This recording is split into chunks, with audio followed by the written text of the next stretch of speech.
Please আল্লাহ না শোনো please আমি বলি প্লিজ তুমি আমার শোনো 2,000 টাকা শোনো তোমার আব্বাকে 1,000 টাকা দিও আর তুমি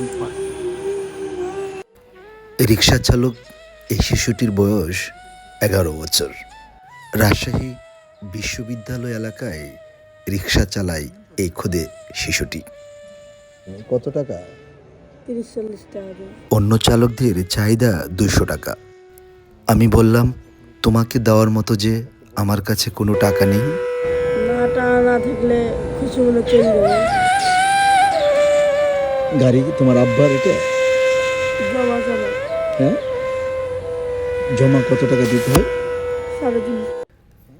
কথাটা বলতেই এই শিশুটি অঝরে কান্না শুরু করলো। তার কান্না দেখে আমি রীতিমতো কাঁপছিলাম।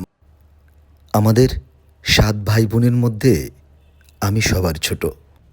রাজশাহীর শিশুরাও পবিত্র, নিষ্ঠাবান এবং মানবিক। আশা করি এরকম মানবিক শিশুর গল্প ছড়িয়ে দেবেন।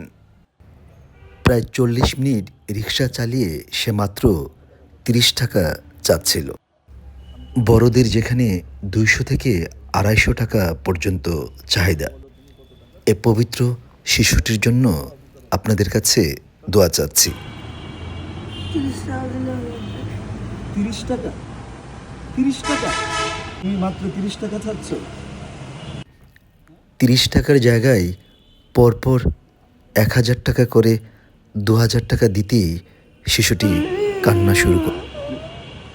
তুমি আমার ভাই না কিচ্ছু না, আমি তোমার ভাই না, মানে মজা খাওয়ার জন্য দিচ্ছি প্লিজ আমি মজা খাওয়ার জন্য দিচ্ছি প্লিজ।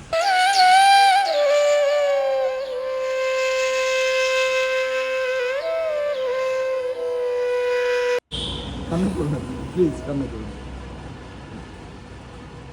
আরো লাগবে টাকা? আর লাগবে? হ্যাঁ না আরো লাগবে? আচ্ছা প্লিজ আল্লাহ না শোনো প্লিজ আমি বলি প্লিজ তুমি আমার ওই সময় আমার কলিজা ফেটে যাচ্ছিল। সে যদি আমার ছোট ভাই হতো। তোমার আম্মাকে 1,000 টাকা আর তোমার আব্বাকে 1,000 টাকা কোন থাকবে? ঠিক আছে ধরো হাত ধরো আমাকে বলো কাকে দিবা বলো। হ্যাঁ তোমার আম্মাকে 1,000 দিবা আর আব্বাকে 1,000 টাকা দাও।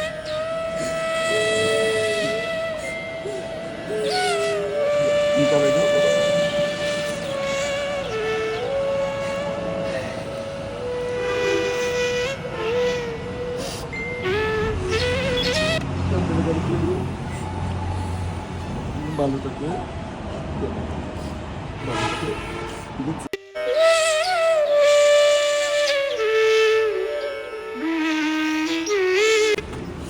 সাবধানে। তোমার নামটা কি না?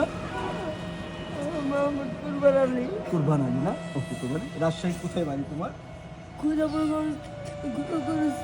গুরুস্থানের পাশে না? আচ্ছা রান্না করে না যাও ভালো থাকে। আমার সঙ্গে আর টাকা নেই। ঢাকা থেকে যে টাকা নিয়ে আসছি সব শেষ হয়ে গেছে। নতুবা নিশ্চিত এই ছোট্ট ভাইটির সঙ্গে তার বাসায় গিয়ে একসঙ্গে ভাত খেয়ে আসতাম। সহযোগিতার হাত আরও বাড়িয়ে দিতাম। ছোট্ট এই ভাইটি তার সংসারের দায়িত্ব নিয়েছে।